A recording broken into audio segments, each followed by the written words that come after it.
The setup is finally done, so let's begin with the Game of Thrones rewrite. Welcome to the newest episode of SDW. Super Dario World! It's a me, Dario! Woohoo!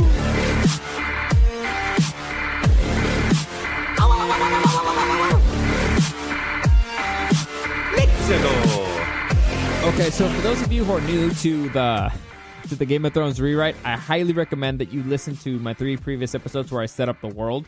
It's episode 37, 42, and 47.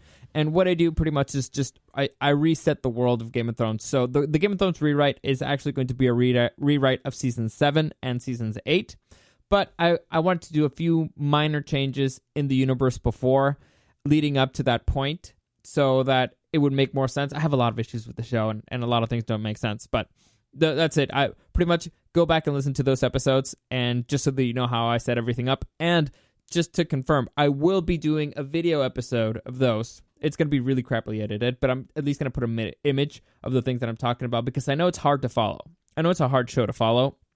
And so, and just purely audio version is going to be really hard to follow for you guys. So I'm going to do that eventually. I'm still working on it. I'm still trying to figure out what's the best editing software to use. I want them to install one in the computer here at work so I could do everything at the same time and I could get out of here quicker instead of just, I do audio here and then I go home and I do video and then I have to put it all together. So it would just take way, way longer. So I've been fighting that and I've been testing out other software that people have recommended.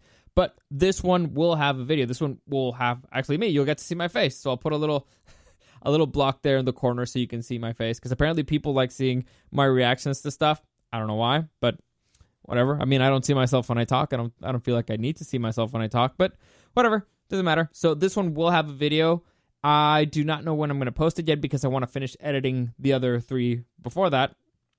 But it will go up eventually, and it'll be up on YouTube. You can find the show on YouTube, iTunes, and SoundCloud as Super Dario World Podcast. You'll find it right there. And you can find it in the iHeartRadio app under the umbrella of The Show Presents. So go to the iHeartRadio app, type in The Show Presents, Super Dario World. You'll find it right there. And you can also find it in the Rock 105.3 page under the podcast tab, Super Dario World. You'll find it right there. Super easy. I've also had a lot of people who've been requesting me to do more. On Friday, I did kind of like a fill in the blank thing. Like the people get to ask me, like, what would I do if, and then they fill in the blank. People have been talking about that to me nonstop. Apparently, they really enjoyed it. So I may be doing that more in the future. I actually had a lot of people reach out like, oh man, I wish I would have known about this. I would have asked the question because this is great. And so I will be doing more of those in the future. Maybe like a bi-weekly thing. Maybe if it's really good, I might do a weekly thing. I don't know. So far, I'll leave it bi-weekly. I don't want to just do it too much, at least not in the beginning. But it was fun. It was really easy to do. All I had to do was answer honestly, which is super easy. So I will be doing more of those. I'm confirming that right now. Also, if you listened to the podcast yesterday, it's confirmed that I will be back at Comic-Con this year, which I'm super excited about. And so that's been complicating things a little because they gave me a list of shows that I will get for sure and a list of shows that I might get. So I have a lot of TV to go through, and I mean a lot. So some of them I don't mind because it's shows that I already watch, but some I had never even heard of, so I've started watching them. And recently I started watching, I don't know if I talked about this one yesterday, but I started watching The Sun, AMC's The Sun, with Pierce Brosnan. It's fantastic. I'm going to do a hard push to get that one. If I could meet James Bond, I will lose my shit. I will lose my shit because that's the James Bond I grew up with. Pierce Brosnan, to me, is the man. He's one of my heroes. If I get to meet Pierce Brosnan, I will go fucking insane. Now, the odds of me getting it, it's really low because I'm not the newest guy, but I'm still kind of low on the totem pole still because it's just the second time doing it. But, if I'm like, hey, I'm on a break right now, you mind if I just go into the room while you're doing the interviews and I get to at least shake hands with James Bond? I will lose my shit. Because I did that several times the last year. So I will lose my shit. So everything Comic-Con, I will keep you updated, and I will be watching a lot of shows in the next few weeks, which also complicates the editing thing. Because I don't know if you guys have ever edited audio and video. You kind of need to be paying attention to the audio and the video, which makes it hard to watch a TV show, which is all audio and video. So it's complicated, the process, and it's a lot more fun for me to watch a show than it is for me to edit. my own stuff. But I put this challenge on myself, and I will continue doing it, and I will get it done, and it will be done soon. This week is kind of busy because tomorrow I'm gonna get to. You know what? I'll save it for tomorrow. But it's kind of a busy week. But I will find a way to make it work. It's challenges. You gotta rise to the occasion. But okay, that's it. That's it for now. That's the intro for now. Never forget, chaos is a ladder.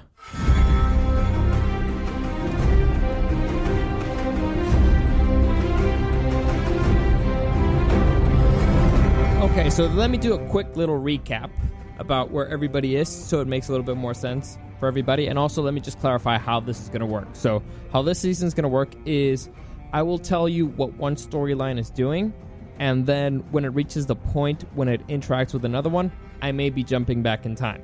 So for example, if I'm doing the John storyline and we're at, I won't do it this way, but let's say we're at day 20 with John, and all of a sudden he goes to King's Landing.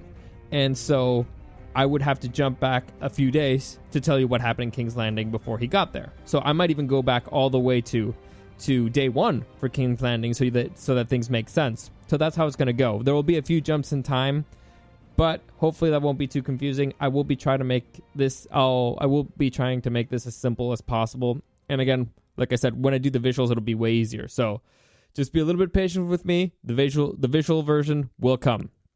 But anyway, quick recap on where everybody is.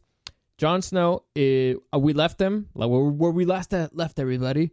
Jon Snow, he was heading to the wall with Vale soldiers because he wanted to show them, basically the White Walkers, with the most trusted Vale soldiers so that they could verify the existence of the White Walkers to the rest of the Vale Lords. Bran, he's also on his way to Castle Black, but he's heading from the north. He's about to cross the wall, and we did not give him the Tower of Joy visions, which means that he's still not a robot. He's still a normal boy, okay? That whole Bran being a robot thing was really weird. Didn't really make any sense. So he's still a boy. Sansa, she's trying to run Winterfell. Littlefinger, he's also there in Winterfell. He's kind of setting up his operation there. Theon is a prisoner at Winterfell. He's a prisoner of Sansa technically, but he's under the care of the Vale soldiers because the North people hate fucking Theon. So he's with the Vale soldiers technically, while technically being Sansa's prisoner. Davos was on his way to Dragonstone, but Dragonstone got taken over by the Lannisters before he was able to retrieve Dragonglass. So he went back to the north, and there's a city in the north called White Harbor. So he returned to White Harbor after failing in his mission to retrieve Dragonglass. Okay. Sam, he did not steal Heartsbane. That's the sword. That's the Valyrian steel sword from his family. His little brother Dickon is not the gigantic Billy Bones from what was that show? What's the pirate TV show? I love that show. Anyway, so he's not the gigantic Billy Bones. He's still a younger brother. He's still gonna be a kid, and he arrives at the Citadel with his kid, and I'm blanking out on names. So I have too many names right now. What's her name? With Gilly. Okay, that was gonna drive me nuts. Anyway. So that's where Sam is, at the Citadel with Gilly, no Heartsbane, and his brother's still younger than he is. Brienne, she has retrieved the Blackfish from Riverrun. The Blackfish did not die at Riverrun, so they escape, and they're on their way to Winterfell to help Sansa.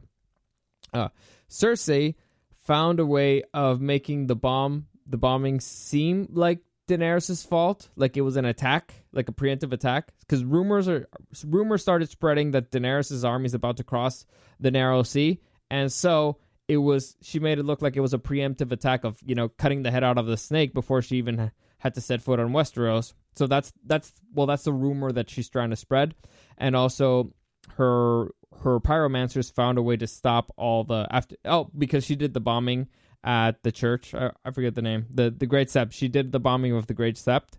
And so she's trying to find a way to blame that on Daenerys. And she's also trying to paint herself as the hero. And she's now currently crowned the queen. Okay? So she's currently in control. Jaime is in a situation where he doesn't really trust Cersei because Cersei's kind of losing it a little. Because, again, Cersei got the thing that she's wanted all along, which is power. But it cost her all her children. So she got power, which is what she wanted, and she lost her kids. And that's the only redeemable quality Cersei had, being a good mother. And Jaime is blaming her for that, and the thing that he blames on her the most is that, well, the thing that he dislikes the most is that he knows that she's lying to him. So for the first time, he feels like Cersei's actually lying to him. So he's starting to no longer trust her, which in return makes Cersei a little bit more paranoid. Okay, Melisandre, I explained how logically she would have been able to help Jon come back from the dead, and also she recruits the Brotherhood Without Banners by spreading the word that Jon basically is Jesus Christ. So he's a Jesus Christ character that came back to life, but who was never really undead, but a reborn. So he recruits the Brotherhood Without Banners, which are Thoros of Myr and Beric Dondarrion, the dudes who fight with fire swords. And she also manages to convince the Hound to head to the north. So they're doing that. The Brotherhood Without Banners and the Hound are on their way north to the wall, while Melisandre's still going out spreading the word that, like, hey, they're Azor Ahai, our savior. He came back from the dead. He's up there and he's fighting the White Walker. So he's spreading the legend, right? Yara, who is Theon Greyjoy's sister, she is currently out at sea trying to figure out her next move because she lost at the Kingsmoot. If you guys remember that the Kingsmoot is basically where the Ironborn choose their next leader, and she lost to her uncle Euron, and so she had to run away. However, she does remember that there's a rule in the Kingsmoot, and this is book. This is not Dario original. This is from the book. So there's a rule that if a valid candidate was not present, well, then they have to redo the Kingsmoot. And since Theon was not a part of the Kingsmoot, that means that they could redo it. So Yara's trying to figure out a way of maybe trying to go and get Theon back. Euron, on the other hand, after winning the Kingsmoot, he decides to go after Daenerys because going after Cersei made no sense. An older queen that has no power. No, he went for the younger one that has a dragon and an army. So Euron went all the way to Astapor. He went all the way to Meereen to pick Daenerys up, or at least to offer his ships. He destroys the Astapor fleet that's currently attacking Meereen, and he manages to get away of getting engaged to Daenerys because he's technically a king in the Seven Kingdoms. She's a queen in Meereen, and so he figures, okay, you have a giant army, but you have no way of taking it to Westeros. I have a giant fleet, so I will trade you one for the other. And Daenerys knows that she has him overpowered in power at that point because she has a dragon and ships don't do that well against dragons. So they're kind of at a stalemate, and the thing that they managed to kind of find balance on is, okay, we'll be in engagement, we'll see how it goes. If we win, we'll see how it goes, because either way I'm gonna have to marry somebody. And that's why she leaves Dario Naharis behind to run Meereen. And which I still hate because Dario is one of the best, and he might show up again, so you never know. That's where Dario is too, by the way. The Tyrells have entered into, you remember Olenna Tyrell? Yeah, the Queen of Thorns. They're in a tentative alliance with Dorne and Daenerys, basically due to Varys. Instead of Varys just sitting in Meereen talking with Theon, he was actually around moving his spies, moving his agents, trying to get stuff done. And so he's trying to build an alliance with the Tyrells and the Dornish. However, the Tyrells and the Dornish hate each other. And the Tyrells and the Dornish, the only people they hate more than each other are the Dothraki and the Unsullied and foreigners and the Ironborn. So Daenerys' alliance is very unstable. Okay? It's big, it's powerful, very unstable. The Dornish, same situation. However, they did invite Daenerys to come in because they do want more vengeance. Oh, they want vengeance more than the Tyrells. So they're like, hey, Daenerys, just come over here. We'll stage your armies here and we'll figure out what to do from here. That's pretty much it. Daenerys, I explained, I made it in a way why she forges a link with Drogon. And because before it just didn't really make any sense. Drogon started listening to her for no fucking reasons. And she just got an army for free. And she just got a fleet for free. And it cost her nothing. Here, it makes a little bit more sense, at least. It costs her a little. And she loses Viserion and Rhaegal. If you guys remember the other two dragons, the smaller ones, they were imprisoned for a really long time. And for some reason, when Daenerys came back, they just listened to her, which I thought was stupid. So what happens is when Daenerys comes back and she tries to touch him, they kind of snipe at her. They kind of like snap a little. And so Drogon gets in the middle and, well, you could say hit. So yeah, he gets in the middle and he's like, hey, bitches, you don't hit my mom. And these two kind of run away. So they become a little bit more feral. They're a little bit resentful. They're a little bit wilder. And so Daenerys can't control them. So Daenerys only has Drogon, and these two leave. They're like, oh, fuck this. Well, I'm not gonna be able to beat Drogon. He's too big. So fuck this. Fuck you. You imprisoned me. So go to hell. I'm gonna do my own thing. And so that's where Daenerys is. She only has one dragon. And Arya, we actually know how she was trained. We would have been shown a little bit of her training, how it works, and how it's actually more of a psychic thing. And I showed her how her powers work. I explained them, and it gives her a certain amount of limits, because before, the whole just that you could completely become somebody else was stupid. So now I give her a few limits. I gave it a few things that might weaken her to make it a little bit riskier. She's not just an expert at everything for no reason. She might have had a little bit of training in certain things. She's still technically a girl. I don't care if a little girl trains for 10 years. She's still not going to be better than the best assassin that's been training for 30. So she has her limits. She has her advantages, but she still has her limits. And she's on her way back to Westeros because she was going to leave the House of Black and White anyway. However, Jaqen H'ghar, if you guys remember the Faceless Man, he was the Faceless Man at the House of Black and White. He's been around Arya's storyline forever. Well, it turns out that he is actually a Varys agent. And so since Arya's about to leave and she's considering going back to Westeros with her family, because she remembers she's Arya Stark, so she's on her way back to her family, Jaqen kind of nudges her to go after her list, to accomplish her list. And her list, top of the list, is Cersei Lannister. So he kind of pushes her to go and kill Cersei. And that's when we find out that Jaqen H'ghar is actually an agent of Varys, which I explained how that makes sense. And I explained in a previous episode of why is it that Varys had not sent anybody, or Jaqen or anybody else, to kill Cersei before. And I can explain that really quickly because I don't think I did it in one of these episodes. So the reason why Varys did not send the waif or Jaqen H'ghar to kill Cersei before is because Cersei was actually helpful to his plans. Cersei was an agent of chaos. Huge chaos. He caused a whole mess in Westeros. She rearmed the Faith, which was really bad. I mean, she ended up getting in prison. She ended up getting the queen in prison. She got the king killed. So she caused a whole lot of chaos in the kingdom. And if the kingdom was unstable, it made things way easier for Dany to just show up and just take things over because everything is in chaos.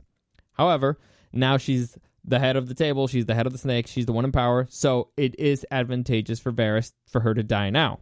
And since Jaqen already has a project and the waif is dead, Arya is the next best choice. So that's where everybody is. That's how everything's going to start. And okay, so here's how the season would start. It would start with the reunion of Bran and Jon in Castle Black, right? These two have not seen each other for years. They're brothers, and they're both effectively kind of back from the dead because everybody thought Bran was dead. So there would be, and at this point, you have to remember, I made Jon have a personality change. He's actually a little bit darker, he died. I mean, he was betrayed by the people closest to him. He's kind of a little bit harsher now. He's a little bit rougher, not just more morose. He's actually a little bit tougher. And so seeing Bran something kind of warms him a little. So he's very happy because his little brother's back from the dead. And he wants to send him back to Winterfell to be, because he's technically the king of the North, Bran. But Bran is like, no, fuck you, I'm gonna stay here. I'm the three-eyed raven. And Jon is like, what the fuck is that? Like, what the hell does that mean? So Bran explains to him kind of what his powers. He shows him a little of what he can do. He can't warg into Ghost because of the link that, by the way, warging is when you go into an animal. You know, Bran could do that with ravens and stuff. Oh, and I explained how Jon is a warg.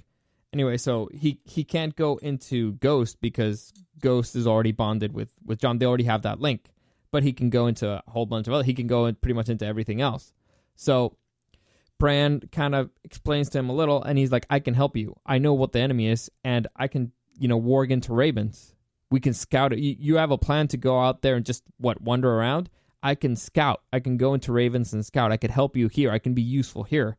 And Jon is like, okay, well, let's send a letter to Sansa. So we move on from there, from Castle Black, the reunion of the brothers. And by the way, one of the big changes that I would do in the show is that people would actually have conversations. characters would actually have conversations. One of the most annoying things on the show is that characters stop talking to each other. For some odd reason, they just stopped talking to each other, and it drove me nuts. Game of Thrones had some of the best conversations out there, just normal moments between people. It was great because it made them more relatable. Now it's just they only had conversations to advance the plot, which really made because the plot was stupid, so it didn't really make sense. But it really bugged me because a lot of these things could have been solved just with a conversation. So John would have people to talk to up north. He could be 100% honest with Bran, and he has Tormund. So he would have people to talk to. He wouldn't just be isolated, just looking off in the distance, broody. No, he would actually have people he can share his thoughts with. Because if you remember, so the Brotherhood kind of betrayed him. The Black Brothers betrayed him. So having his brother there is kind of bringing something trust from the past. Also, Tormund really never betrayed him. So he needs people to trust and people to vent with. And those would be his outlets. Those would be most of his conversations. And Bran would actually have a personality. He would still have a personality. And they could talk about a whole bunch of stuff, strategy, and stuff like that. Also, Bran would be testing out his powers a little, because if I got superpowers, that would be the first thing I would do. And in the testing of his powers, we would learn that if an animal is warged or a being is warged, he cannot cross the wall. So even if, let's say, Bran wargs into a bird that is in Castle Black, that bird cannot cross the wall with that link. It's like almost like if he hit a wall of air, right? And this is actually book stuff. But for some reason, because we've been told before that the wall is being held up by more than ice. There's something magical there. And the magical boundary still goes up even beyond the wall. So, however, if Bran is on the other side of the wall, then he could actually, and okay, so if Bran has a bird on his lap, right? They're not warged. They cross over to the other side of the wall, then he can warg into the bird and send them wherever, right?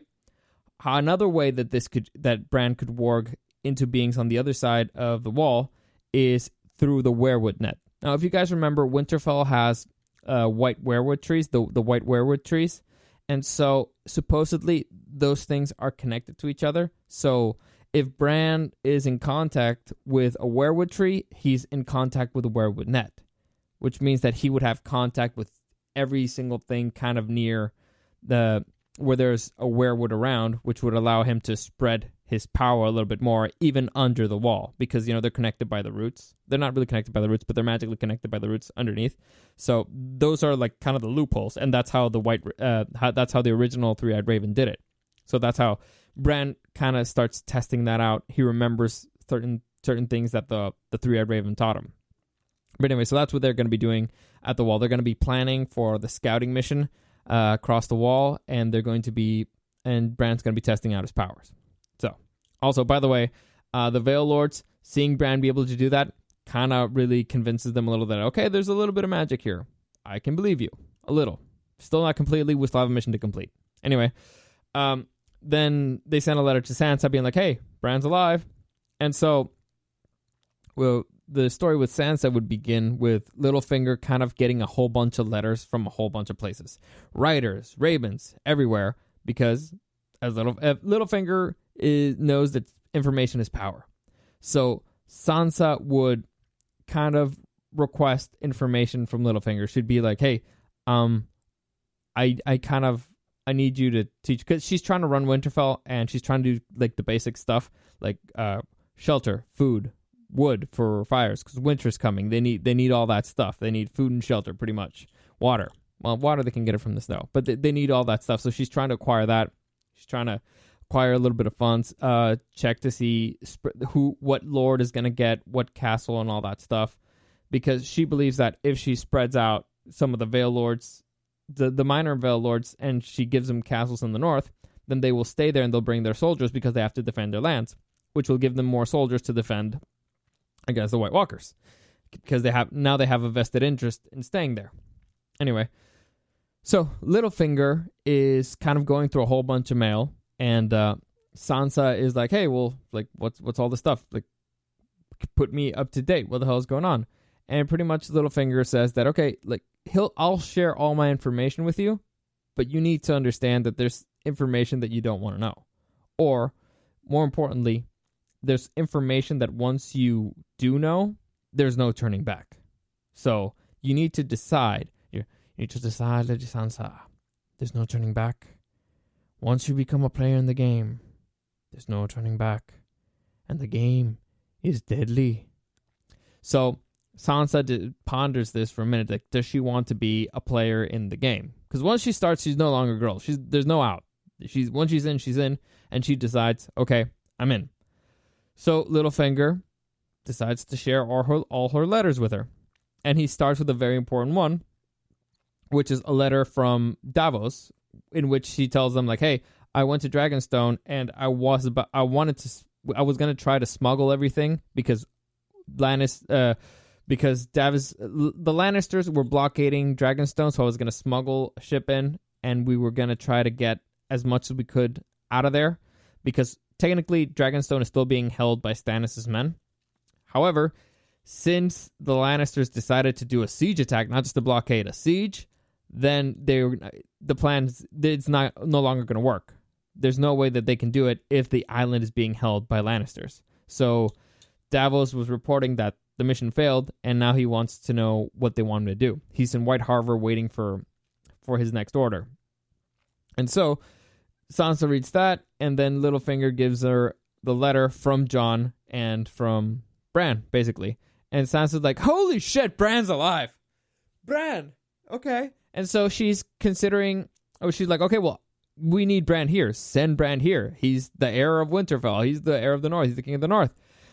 And basically the letter says what Jon and Bran decided. Yeah, fuck that. We're going to stay here and we're going to fight the real enemy. You know, if we survive, then maybe we'll deal with all your bullshit. Right now, we're kind of busy and we need him here. And so Sansa is really upset by this, and she's considering, she's like, okay, well, fuck it. I'm going to go up there. I'm going to get my brother. And Littlefinger gives her a different option. He says, okay, well, for starters, I have a solution to the Dragonglass issue. And it requires that I return to King's Landing. So Littlefinger says that he's going to go to King's Landing. However, if I leave to King's Landing, that means that you cannot go to Castle Black, because somebody needs to be here running stuff, right? Somebody has to be running Winterfell. Somebody has to be continuing what they're doing. So Sansa can go to Castle Black to try to get Bran and maybe fail, or she can stay there and keep doing the good work that she's doing, or Sansa can go and Littlefinger will stay in Winterfell and not go and try to acquire the Dragonglass. So the point is, it's a really no-win situation for Sansa, so she decides, okay, fine, I'll stay, and Littlefinger, you will go and try to get the Dragonglass. But she wants to know how she's going to do it. So Littlefinger says, well, I'm going to negotiate with Cersei. Now, if you guys remember, Cersei kind of hates Cersei and Sansa kind of hate each other. So Sansa's like, are you fucking kidding me? Like, we're not going to make a deal with Cersei. Cersei hates us. We're technically an open rebellion against her. Well, what are you going to do? He's like, do you trust me? And that's when Sansa realizes, like, fuck, I just walked into a trap. Because he just showed that he trusted me by showing me all his information. So now I kind of have to trust Littlefinger on this one. So she's like, all right, fine. Do what you have to do. And Littlefinger's like, okay, cool. And he leaves. So the big issue there is that they need to decide what they're going to do with Theon. And so Littlefinger says, I can leave him here with you, but your Northmen might kill him. And I can take him with me, and he could be useful in some other way. So Sansa's not crazy about the fact of letting Theon go with Littlefinger, but she does see that if he stays, because it would mean that now Littlefinger has a little bit more power on things, because Theon is a big hostage, so it would give Littlefinger even more power than he has already. But Sansa does see the logic in just sending Theon as far away as possible from the north. So Theon and Littlefinger are traveling to White Harbor to meet up with Davos. Okay, that's how things are going there. Now, just to quickly get her out of the way, Brienne is on her way north with the Blackfish and Podrick Payne, and they make it to Castle Black. They make it to Winterfell, and in Winterfell, well, you have a very solid commander there with the Blackfish, and you have a very solid knight with Brienne of Tarth, plus all the Vale Lords. So they kind of start doing military preparations, and they start training soldiers, which is something that really annoyed me. We see Brienne train with Podrick Payne all the time. We never really saw them training anybody else. And you know what you need for an army? You need to train your fucking soldiers. So they would start training people there a little bit, even if it's not much, but enough to get a little bit of discipline, a little bit of drills, like, okay, man the walls and shit like that. So that's what Brienne would be doing for the time when she's not really protecting Sansa. It would give her something to do, something useful. And the Blackfish actually, after being assessed of the situation, he decides, okay, I'll head up north. I'll go to Castle Black. Seems like Brienne's got things handled here. So I'll go to Castle Black and see what the hell your dumb brother's doing. So the Blackfish heads up north, or further north. And also, remember, he was a really good scout. So he goes up north because he thinks he could be useful there. I mean, he's already in the north. He gets up to Castle Black. So that's where he's going.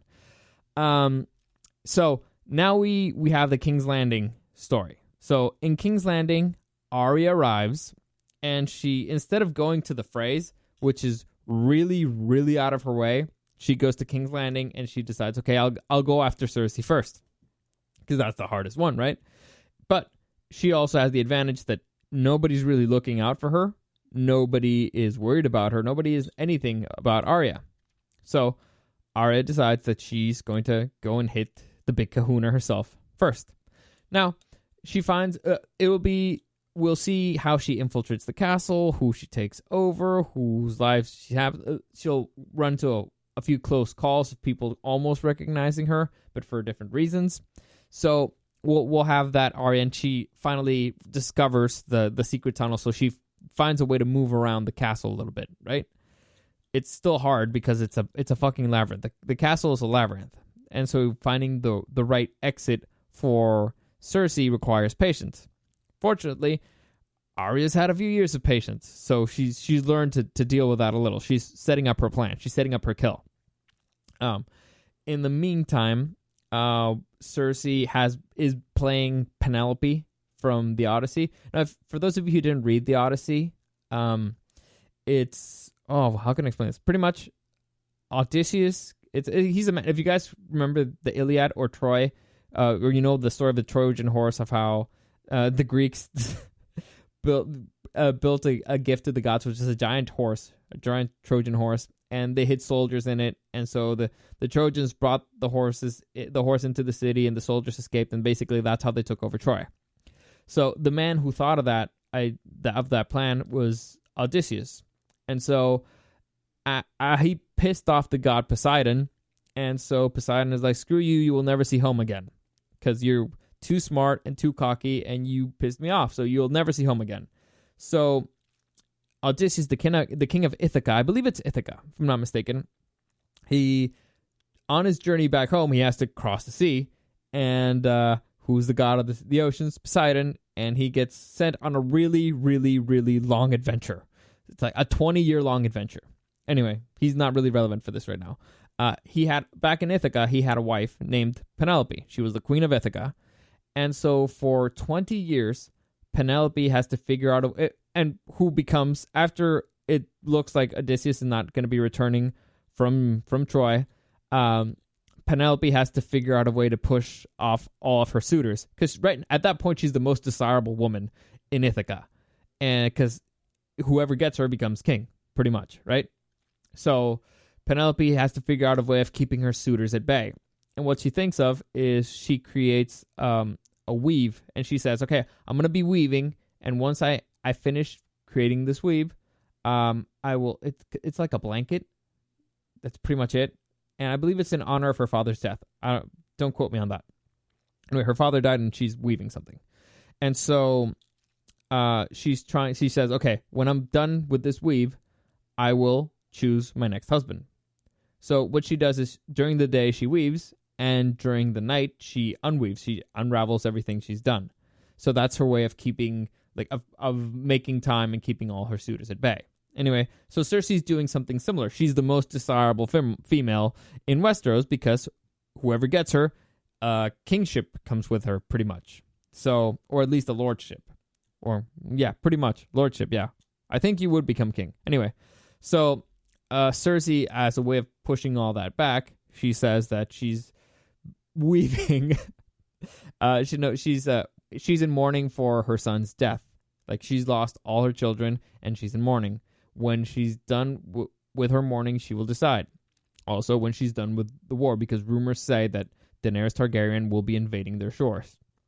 So she will decide her next husband when she's done with that. So that's how she gains a little bit of time. However, she has everybody and their mother coming after her. Now, I know what you're thinking. Well, why wouldn't she just be with Jaime? Well, that whole thing of Jaime and Cersei being a couple, it just being accepted by everybody, not really a thing. The Targaryens did it because the Targaryens were really weird, and everybody knew that the Targaryens were like mythical creatures. They didn't think they were human. They thought they were godly, and that's why they were royalty.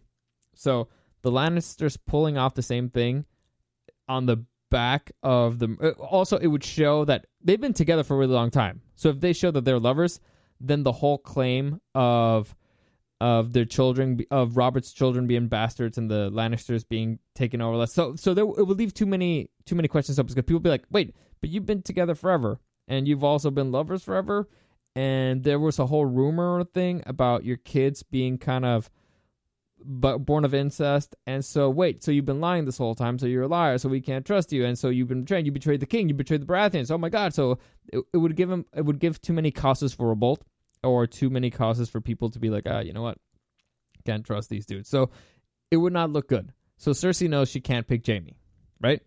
And Jaime is kind of like, I don't want you anymore. He's in his own way. You know how Cersei's keeping everybody at bay? Jaime's kind of keeping Cersei at bay with the same thing. You know what? I'm not feeling it right now. I'm mourning the death of my son. Cersei would be like, but you fucked me right next to our other dead son. It's like, yeah, but I didn't like that one. Pretty much. So, and also he's busy trying to figure out what everybody's doing, because at that point they have a few advantages. They've retaken the Riverlands, but they did hear that there was trouble in the north, so they need to figure out how to deal with that. They also heard the rumors of of Daenerys crossing the Narrow Sea. They know that the Greyjoys are in open rebellion, so they still have a lot to deal with, right? So that's what they're kind of dealing with, and that's at that point, Cersei's trying to get more allies. Now, I'll get into that in a second, but this is when Littlefinger shows up. So Littlefinger, Davos, and Theon arrive at King's Landing. So Davos, if you guys remember, when he arrives at King's Landing, he decides to go off on his own solo adventure and acquire a certain character, who's Gendry. Gendry is Robert Baratheon's bastard son, who Stannis kind of wanted to sacrifice. So he finds Gendry in King's Landing, and he kind of tells him, like, dude, just leave with me. Just we'll figure out something to do. Plus, we will need your help with something. So just come with us. Trust us. And Gendry's like, okay, well, I mean, I'll go with you guys. It's really not safe for me anywhere, so I'll go with you guys. Or at least I'll go with you, Davos. I trust you, Davos. You saved my life. Littlefinger, on the other hand, in the meantime, he's kind of trying to use Theon as his pawn. So he says to reach out. He's trying to make Theon reach out with as many Ironborn as he can to kind of figure out the situation. So just send letters to anybody he remembers to kind of understand what's going on over there. Now, Littlefinger already knows kind of what's going on, but he doesn't know. No. What he's trying to do is he's trying to send a signal to the world that, hey, Theon Greyjoy is still alive and kicking. And so he's trying to see if that'll rustle up anybody trying to get him back, because he could make a deal or something. So Littlefinger's always got a plan hatching, right? So Littlefinger shows up at King's Landing, and he goes up to Cersei. And so at the what is it? Yeah, at the Iron Throne. He arrives at the Hall of the Iron Throne, and it's just Littlefinger, Cersei, her guards, and Jaime. Also, hidden in that room is Arya, listening into everything that's going on right there. And so Littlefinger basically tells him, like, oh, well, he brings him a deal from the north. And Cersei's like, why the hell should we trust you? You betrayed us. Littlefinger's like, but Lady Cersei, but my queen, I never betrayed you. I can't do the accent right now. Like, I never betrayed you. My ward, I'm the protector of the Vale. Let me just double check his title. Because, yes, I'm the protector of the Vale. My lord, my little lord, Lord Robin Arryn. The Boltons took his cousin, and he wanted to send armies to recover her. Lady Sansa Stark showed up in the north, conveniently under the Boltons' hand, and we went over and retrieved her. We were never in open rebellions against you. We were trying to recover a very valuable asset who disappeared from your very nose. And Cersei is like, I know you're fucking lying, you little shit, but fine, whatever. Okay, fine. You took care of the Boltons, and also, the North is not in open rebellion anymore. It is stable. Lady Sansa never harmed you. She was still a child. She could never have done what she was blamed to do. Also, I remember the trial of your brother, Tyrion, and the gods found him guilty, which means that Lady Sansa was innocent. Well, it doesn't really mean that, but it means that she wasn't there, and she disappeared. She was taken. She was just a girl. She was just taken by the Boltons, who betrayed you. And so, basically, I could do this for a while. Basically, the excuse Littlefinger is using is that Sansa disappeared because she was taken by the Boltons, because they knew that it would solidify their claim to the North, and then they would be able to crown themselves kings of the North, because now officially they had blood of kings. And so that they did that. They took Sansa, and they didn't do anything with about killing Joffrey. They just took Sansa. And so Littlefinger, since Robin Arryn, Sweet Robin, you might remember him. He's the little kid he's the Lord of the Vale. He's the little kid who was, I don't know, sucking from his mom's boob, Lysa Arryn, when we first meet him, which was really weird. Anyway, that kid tells Littlefinger to send the armies of the Vale to recover his cousin, and so they do. Because at that point, that kid has no family, and he's like, oh, my cousin was taken? Well, let's go save her. So that's pretty much it. I know that was a messy way of saying it, but I'm sorry. Okay. So Littlefinger tells Cersei that he never betrayed her. It was all simply about going and getting Sansa back from the Boltons and reestablishing her house in the North, and that they're not an open rebellion anymore. There's no king of the North. Jon Snow is not the king of the North. He's still the Lord Commander of the Night's Watch. He's really busy trying to deal with the situation at the Wall, and that Bran apparently isn't interested in it either. He's technically the Warden of the North, but he's also up at the Wall. They're very busy at the Wall, and so Cersei's like, okay, well, I don't, and so Cersei still's not having it, but Jaime reminds her, like, we might be about to be invaded by 100,000 Dothrakis and Unsullied and a dragon.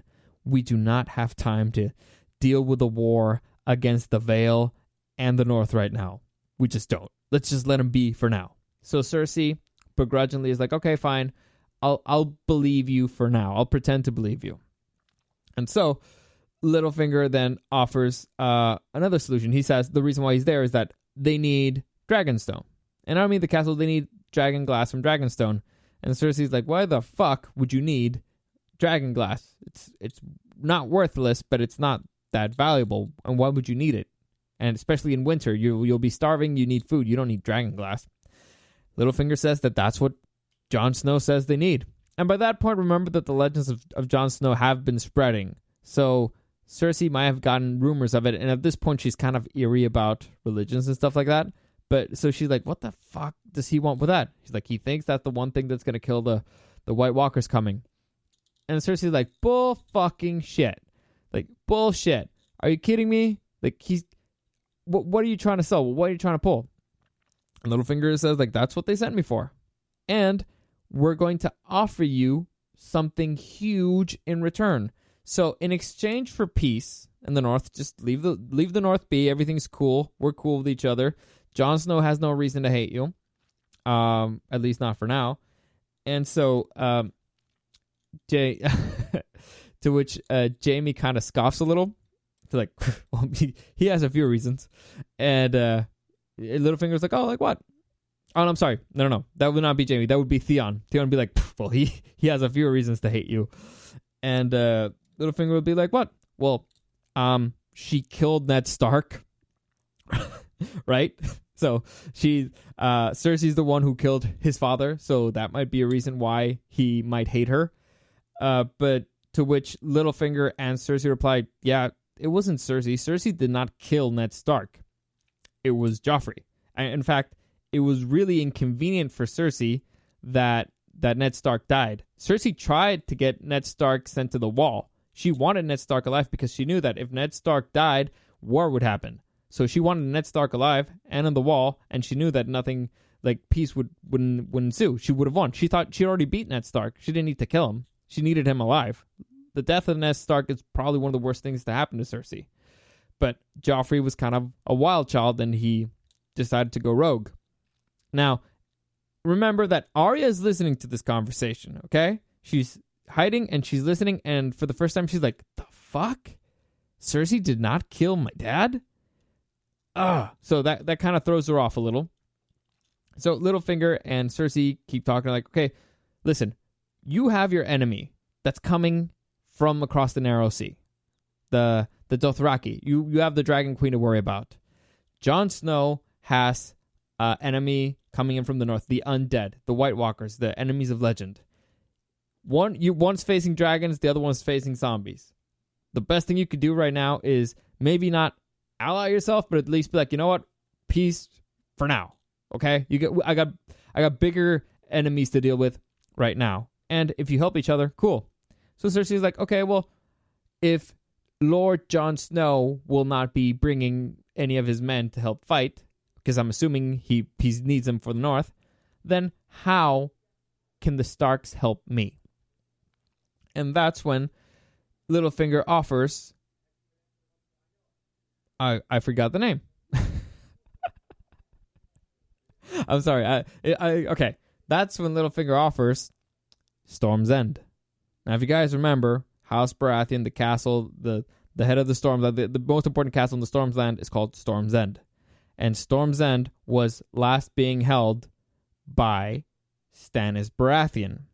So, what Littlefinger was offering is that since he had with him his Stannis' Hand of the King, Davos, they would go to Storm's End and they would convince the Castellan to open up the doors and surrender Storm's End to the Lannisters. That way they would have another of the biggest and most important fortresses in Westeros under their control, and Storm's End is actually pretty important because it's hard for dragons to fight there, because Storm's End, it's always freaking, there's always storms there. So it's hard to attack it by ship, because there's a place like the bay that's right there is called Shipbreaker Bay. So it's hard for it to be attacked by ship.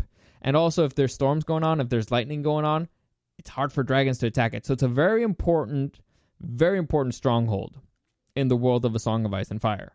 And so Littlefinger is offering them Storm's End, peace in exchange for Dragonglass.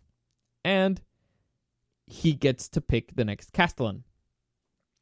And so Cersei's like, oh, that's when she starts seeing his plan. Okay, so coincidentally, Littlefinger is going to be what?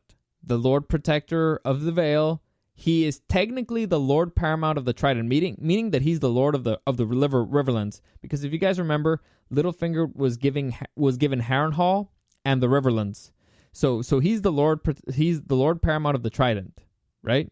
It's just in the series they forgot, but I have not forgotten. Littlefinger is the Lord Paramount of the Trident, which is the Riverlands, and he kind of has the North under his thumb at that moment, and now he wants to have he wants to be the one who chooses the or put his puppet in the Stormlands. So Cersei's like, I can see what the fuck you're doing. So you would coincidentally start having sway over 4 of the 7 kingdoms. And Littlefinger's like, I don't know what you mean. I want to choose the best person for the job. If you don't want to, you don't have to take the deal. It's fine. So Cersei and Jaime know that they're in a position. They're like, fine, okay, whatever. We don't have time to be picky right now. I'm like, all right, fine, we'll pick it, but eventually we will choose the next Lord of the Stormlands. That will be our choosing. We will give that up. And so Littlefinger's like, fine, okay, I'll just pick the Castellan for the moment while that's being decided, because it is an important. It's important for negotiations if they want to bribe somebody or something to be like, hey, do you want Storm's End? Anyway, so that's what they decide, right? They make the deal, and so the Starks and the Lannisters are technically kind of working together. So let me do like a quick rehash of everything that happened up to this point. So, Sansa is in Winterfell trying to run things there, and she finally decides, okay, I'm going to stick my neck into this thing. I'm going to actually become a player in the game. So she starts going through information letters that Littlefinger left for her to be as informed as she can. Now, Jon and Bran are up at the wall. They're in Castle Black, and they're figuring out a way for them to go out scouting. It requires Bran to test out his powers, to go send out ravens, to figure out how he can still affect them on the other side of the wall. So they're figuring that out. They're making their plans. The Brotherhood without banners and the Hound are on their way to Castle Black. Brienne and Podrick Payne stopped at Winterfell to stay there and start preparing and training armies in Winterfell, well, preparing soldiers in Winterfell and protecting Sansa. The Blackfish is on his way to Castle Black to help, because he was a really good scout, so he has, like, his best soldiers are scouts. So they're on their way to help out in Castle Black, or at least see what the hell's going on with their own eyes. Littlefinger he took Theon and Davos to Winterfell, and Davos acquired Gendry, and at the behest of Littlefinger, by the way. And Littlefinger managed to negotiate peace between the Starks and the Lannisters. So the Starks are going to give up. Well, they're not even going to give it up because it's not technically theirs. It's technically Stannis's. So via Davos, they're going to give up Storm's End, that is technically under control of Stannis, to the Lannisters. And the Lannisters are going to let them go to Dragonstone and acquire Dragonglass. So that way they're kind of in peace, and they're going to be each kind of fighting their own battles and leaving each other alone for the moment. So that's kind of how things are going to go on those storylines. Also, very important, at this point, Arya has learned a very important thing. Arya has learned that Cersei is not the one responsible for Ned Stark's death, and that kind of throws her a little. Before, she was completely focused, I'm going to take out the evil bitch that killed my dad. She's the one that caused everything. She's the one that's been ruining everything. She's the worst. And also, because she was there, right? But now she's kind of reconsidering, like, I mean, I was there, but I remember that she kind of did not want that to happen. It was Joffrey, and Joffrey's dead. So she's not really sure what to do at that point. So with that, that's where I'm going to leave with those stories there. And at that point, that's when Daenerys Targaryen and her armies land in Dorne. So Daenerys' armies start landing in Dorne, and then they start. Well, they can't do it in a single run. So they're ferrying her armies. But this is the point where Daenerys Targaryen lands in the Seven Kingdoms, and that's where I'm going to stop for now. Okay, so you kind of know what's happening up in the north, and with the Lannisters and King's Landing. And now you know what's happened. And next episode, I will continue with Daenerys' storyline and every single thing that happens in the Reach and Dorne and all her storyline. So that's it for tonight. That's it for today. Hopefully you enjoyed that. How long was it? Oh, wow. I think it was shorter than the one before. Almost 50 minutes. So like I said, I will be doing a video of this. I will be up eventually. Not yet. It will be on my YouTube page. I will let you know. So I know that it was hard. I know there was a lot of names that I threw out. So I know that I'm going to do the video to make things easier for you. Tomorrow, I will do my usual going through the news of the weekend that I missed, and Super Dario news. And I believe that's it for today. Yeah, that's it for today. So, as always, let me know. Let me know what you think of the story so far. any questions that you have. Questions are always the best way for me to realize, did I fuck up on something? Did I forget in something? But I don't think I did. I think so far everything should be clear. But any questions you have, comments, questions, or suggestions, at Dario the Show. You can find me on Instagram. Super easy. I always try to answer, even though it might take me a little bit sometimes, but I always try to answer everybody. And that's it. That's it for today. Thank you for listening, and I'll see you again tomorrow.